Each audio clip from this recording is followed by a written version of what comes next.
Olá, seja bem-vindo, seja bem-vinda ao programa Vida Plena. Hoje eu quero falar com você sobre um tema muito importante que atinge milhões de brasileiros, direta e indiretamente, que é a dependência química. Eu vou falar sobre a dependência química, o processo de tratamento e o que é viver em recuperação. Para você que não me conhece, eu sou o missionário e terapeuta Carlos Mariosa. Fique comigo nesse vídeo hoje para que possamos refletir sobre esse assunto. Mas antes, se inscreva no canal, aperte o sininho, compartilhe esse vídeo deixando o seu like e curta aí a nossa vinheta.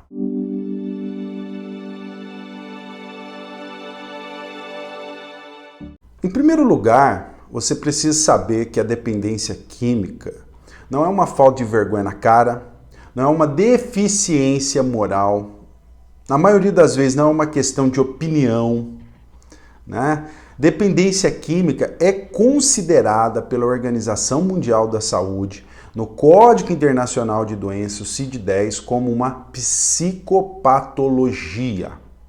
O que é uma psicopatologia? Essa é uma palavra composta. Psico quer dizer mente. Patologia quer dizer doença. Então é uma doença mental. Aí tem muita gente que vai falar, nossa, o meu filho então ele é louco, ele é demente. Não.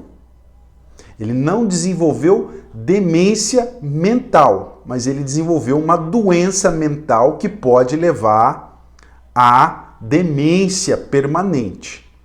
A dependência química é uma doença que não tem cura, mas tem tratamento. Ela é progressiva, incurável e fatal. Pode levar à morte prematura e pode levar, vou repetir aqui, à demência permanente. Por exemplo, a ciência já comprova que, por exemplo, um adolescente de 13 anos até os seus 24 anos, se ele fizer uso de substância psicoativa como cannabis, ele pode desenvolver uma das patologias, uma das doenças mentais, a esquizofrenia. Um estudo recente feito no Canadá foi uma pesquisa populacional. Para você que não sabe, no Canadá é legalizada a maconha. Os médicos, psiquiatras, a Sociedade de Medicina do Canadá começou a perceber que o aumento de doenças mentais, e dentre elas a esquizofrenia, estava aumentando na população. Foram buscar um diagnóstico, consumo de substância cannabis. Então, a dependência química, ela é uma psicopatologia, ela é uma doença. É uma doença complexa, multifatorial e que pode afetar todas as áreas da vida de seu portador. Área financeira, área familiar, área social, área estudantil, área profissional, saúde física, saúde mental e espiritual. A dependência química, ela não tem cura, mas ela tem tratamento.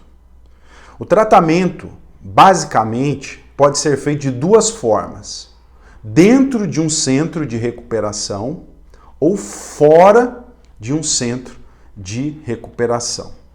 Vai depender muito do comprometimento do dependente químico ou da dependente química. E eu posso falar sobre isso em outros vídeos.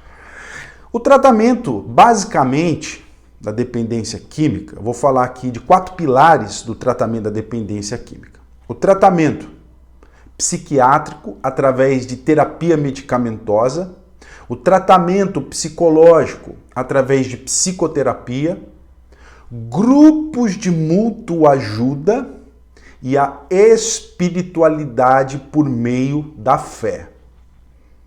Eu não estou falando de religião, eu estou falando de espiritualidade por meio da fé. O programa de Narcóticos Anônimos e de Alcoólicos Anônimos fala sobre a fé em um poder superior, em um Deus da sua compreensão. Eu, como sou cristão, creio no Deus da Bíblia. Então é muito importante entender isso. A estrutura de um tratamento básico é pautado no atendimento psiquiátrico, psicológico, terapêutico e espiritual. Então a pessoa quer se tratar na rua, falando assim, fora de uma instituição. Pode-se procurar um médico psiquiatra especializado em dependência química, um psicólogo especializado em dependência química, um terapeuta especializado em dependência química e ter uma espiritualidade ativa e coesa. Essa espiritualidade, ela é do indivíduo. Então, por exemplo, a minha espiritualidade é vida de oração, vida na palavra, prática do amor de Cristo, fazer o bem sem esperar a contrapartida da resposta, procurar melhorar como pessoa através da minha fé. Mas a terapia medicamentosa me ajuda, a psicoterapia me ajuda, o aconselhamento terapêutico através de terapeutas me ajuda, fazem parte da minha estrutura de tratamento. Existem pessoas que, por exemplo, passam pelo psicólogo, passa pelo psiquiatra, frequenta grupos de mútua ajuda como Alcoólicos e Narcóticos Anônimos, Pastoral da Sobriedade, NV da Bola de Neve, dentre outros grupos de mútua ajuda que efetivamente ajudam no tratamento. Eu estou falando aqui do tratamento externo, aquela pessoa que decide por si só procurar ajuda. Ela pede ajuda e fala, olha, eu quero me tratar. Então fica a dica, tratamento por meio de psiquiatra, terapia medicamentosa, vou reiterar aqui, psicoterapia, grupos de mútua ajuda, aconselhamento terapêutico e espiritualidade. Tá? Agora vamos falar do tratamento interno, né, que é feito dentro de centros especializados de tratamento. O que muda basicamente é que o paciente ele fica sem contato com o mundo externo por um período de tempo. É 100% sem contato com o mundo externo? Não, eu não sou a favor que um paciente fique 100% num período de 6 meses sem contato com o mundo externo. Existem processos de saídas terapêuticas, ressocialização familiar e dentre outras atividades que as instituições podem e devem implantar no seu processo de tratamento. Então esse é o primeiro ponto.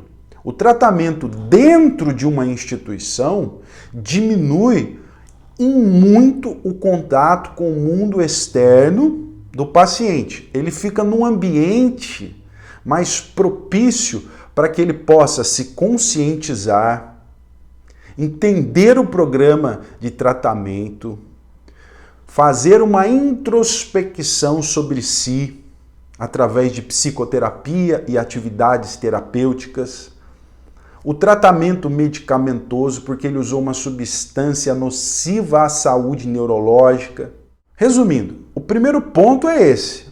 A pessoa que está se tratando externamente, ela continua 100% em contato com o mundo externo. E a pessoa que vai para um centro de tratamento, ela tem, assim, reduzida de forma bastante significativa o seu contato com o mundo externo. Dentro dessa instituição, com certeza, é preciso ter uma equipe intermultidisciplinar. Médico psiquiatra especializado em dependência química, psicólogos especializados em dependência química, conselheiros terapêuticos especializados em dependência química, equipe de monitoria, equipe de enfermagem, lazer, entretenimento, alimentação balanceada, normas e regras, porque o dependente químico ou a dependente química, quando está no uso compulsivo e obsessivo de substâncias, a sua vida fica totalmente desregrada. O seu relógio biológico fica totalmente desregrado. Não tem hora para acordar, não tem hora para se alimentar, não tem hora para dormir. Então, uma reeducação, né, no comportamento, nos horários, no corpo físico, mental e espiritual. E eu digo uma coisa para você. Quando o dependente químico está sobre um quadro de compulsividade e obsessão por substância psicoativa que leva ele à ingovernabilidade da sua vida, é muito provável que ele precise de um tratamento especializado interno. E vou repetir aqui, dentro dessa instituição, o código de ética deve ser seguido à risca, sem agressão física, sem agressão verbal. Não pode se aviltar fisicamente, moralmente o paciente. O paciente tem que ser tratado com respeito, com dignidade, com seriedade, fazendo com que ele se conscientize que ele é portador de uma psicopatologia progressiva, incurável e fatal, que tem sintomas como compulsão, obsessão e egocentrismo, que é uma das partes mais difíceis de se tratar, e eu vou fazer um vídeo futuramente só falando sobre isso. Conscientização que a vida dele antes de entrar na instituição estava indo de mal a pior, estava em declínio, e agora ele precisa recalcular a rota da sua vida, entrando num processo de tratamento. E eu quero falar aqui de alguns programas metodológicos que geralmente são aplicados dentro das instituições pelos conselheiros terapêuticos. O programa de 12 passos, o programa de terapia racional emotiva, o plano de prevenção à recaída, treinamento de inteligência emocional, dinâmicas terapêuticas, videopalestras, videoterapia e dentre outras atividades como educação física, meditação, mindfulness e por aí vai. Cada instituição precisa entender que a dependência química é uma doença multifatorial. Então, noite de sono bem dormida, alimentação balanceada, exercícios físicos e atividade intelectual e ativação do programa espiritual. O 11º passo de Narcóticos Anônimos, do texto básico, eu vou deixar o livro aqui para você saber qual é, diz que procuramos, através de prece e meditação, melhorar o nosso contato consciente com Deus da forma como nós o compreendíamos, rogando apenas o conhecimento da sua vontade em relação a nós e o poder de realizar essa vontade. A espiritualidade é o alicerce do tratamento que leva o paciente a viver em recuperação. Sem tratamento bem-sucedido, aplicado, a pessoa não consegue viver em recuperação. E o que é viver em recuperação, Carlos? Resumindo, é total abstinência de substâncias psicoativas mais qualidade de vida. É viver sem o uso de substâncias e com qualidade de vida. Quais são os princípios para que o dependente químico ou a dependente química entrem num processo de tratamento? O primeiro princípio é o desejo sincero, profundo e honesto de querer parar com o uso de substância e de mudança de mentalidade. Porque não adianta só parar com a substância e continuar com a mesma mentalidade, gerando os mesmos comportamentos. Tem um jargão que ele é muito funcional. Não adianta parar com a droga e continuar com as drogas do comportamento. Vai voltar ao uso, é um ato de insanidade. O que é insanidade segundo os princípios da recuperação? Insanidade é continuar pensando da mesma forma, agindo da mesma forma, esperando um resultado diferente. Não, tem que existir o desejo, sim, de parar com o uso de substância e uma mudança de mentalidade. E tudo se inicia no processo de tratamento dentro de uma instituição. Mariosa, pode começar fora de uma instituição? Pode. É a mesma regra.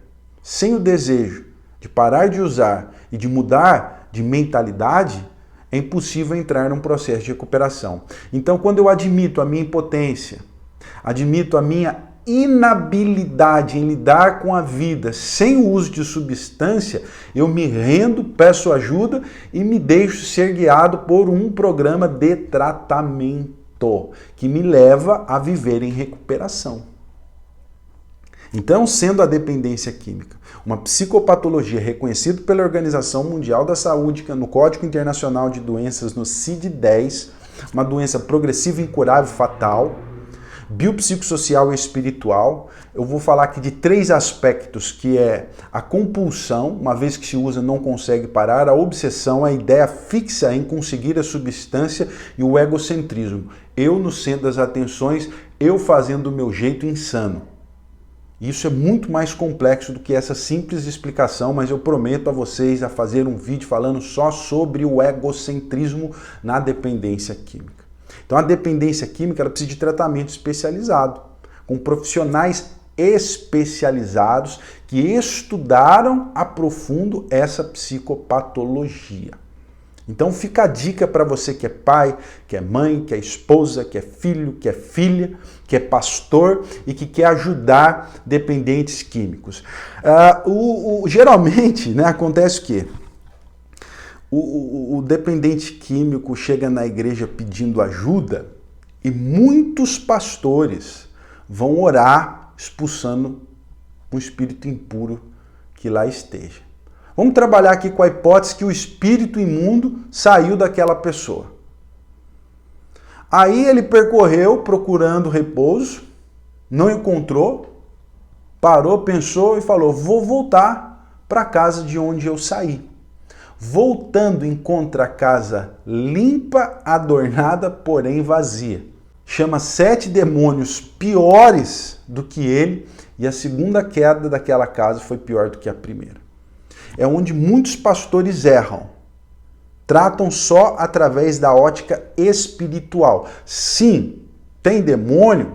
Tem. Tem espírito imundo? Tem. Tem que expulsar? Tem. Mas tem que oferecer tratamento, tem que direcionar a família. Você tem que procurar o CAPS, você tem que procurar um psicólogo, você tem que procurar um terapeuta. Será que dentro da igreja tem alguém capacitado que possa ser, né, uma linha de frente na área de dependência química? Porque dentro das igrejas, principalmente nas periféricas, quantas famílias tem dentro de casa um alcoólatra, um dependente químico? É uma realidade que permeia a sociedade brasileira. Então, quando uma família procurar você, pastor, você tem que entender que dependência química é espiritual, mas também é psicopatológico. Você precisa direcionar a família a procurar um tratamento externo ou interno. E se o dependente químico te procurar, ore por ele, expulse aquele espírito, tente acompanhá-lo, indicando para ele um psiquiatra, um psicólogo, um conselheiro terapêutico, um grupo de mútua ajuda, ou abra na sua igreja, convide pessoas para abrir um grupo de apoio para dependentes químicos. As igrejas evangélicas estão deixando a desejar nesse setor. Então esse vídeo é para instruir pastores, líderes, né, do povo cristão evangélico que não entende muito da problemática da dependência química, tá bom? Se você curtiu esse vídeo, se inscreva no canal, aperte o sininho, deixe o seu like, tá bom? Deixe seu comentário. Que Deus te abençoe em nome de Jesus.